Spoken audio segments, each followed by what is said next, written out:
Shocking report making the Target breach look tame. Barclays City traders were allegedly able to buy information on at least 2,000 customers. We are talking income, bank account information, medical information, passport numbers. The damage has been done.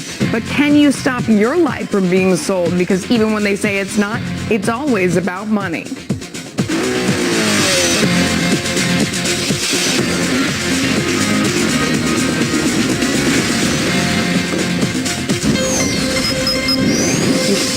A huge security breach at Barclays has thousands of clients worried their information was sold on the black market to cold callers. An investigation underway to figure out how a possible inside job could have happened.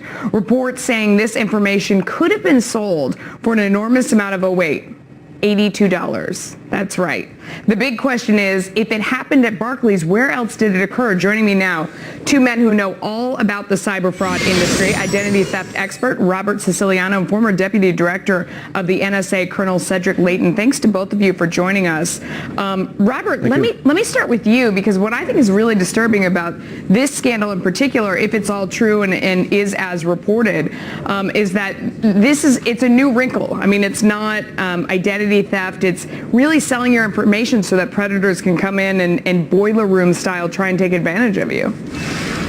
Yeah, this does remind me of the movie Boiler Room, where they get sucker lists and they call these people with fake investment scams, and over time they bait them and they switch out the opportunity for a scammy investment, and the potential victim loses. And that may be the case here too. Yeah, Colonel Layton, what do you think about that?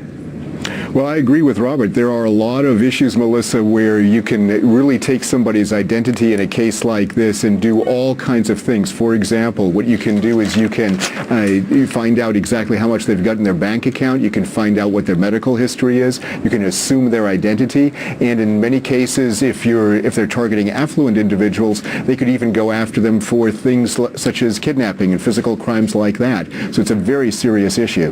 Robert, how much do you fault Barclays if all this is true in all of this? Because it does seem like, I mean, these are predators that were inside the bank, gathering the information on a flash drive, according to the whistleblower that went to the original newspaper with this report. So they were gathering this information and bringing it out for profit. Is that something that Barclays should have been able to protect customers from? Well, certainly today there are numerous technologies that monitor who has access to what kind of data and why, and they also can restrict that data as well. And over the past decade, we've learned an awful lot about these insider breaches, and the majority of the banks today more than likely have that type of technology operative.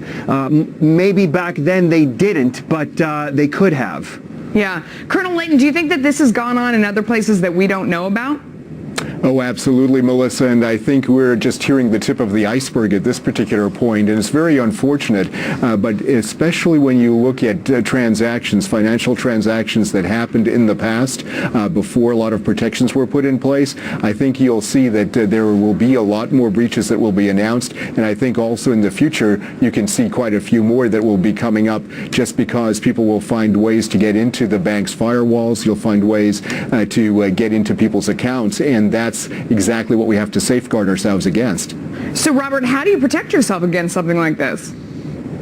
Yeah, when somebody has access to your own information, meaning that they are responsible for it, you are at a disadvantage. So what you need to do is recognize that your information probably already has been breached. I would say that with the close to 1 billion records that have been breached over the past decade, that all of our information has been breached at least 3 or 4 times. That being said, be on the lookout for incoming emails designed to trick you into entering credentials or to get you to click links. Beware of phone calls, any incoming communications designed to extract additional information from you, and monitor your existing accounts. Colonel Layton, do you agree with that? I mean, has this probably happened to everyone somewhere along the way? I mean, that seems to be what Robert is saying. Well, I think if you believe it hasn't happened to you, then you're probably not quite grasping reality. There are a lot of areas where there have been data breaches, and with 1 billion plus people being affected by these data breaches, 20 million in South Korea the other week,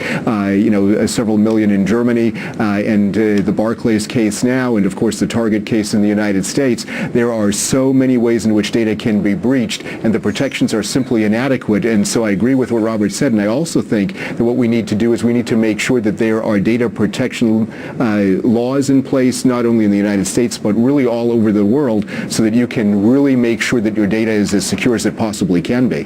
All right, gentlemen, thanks to both of you. My pleasure. Thanks, Melissa.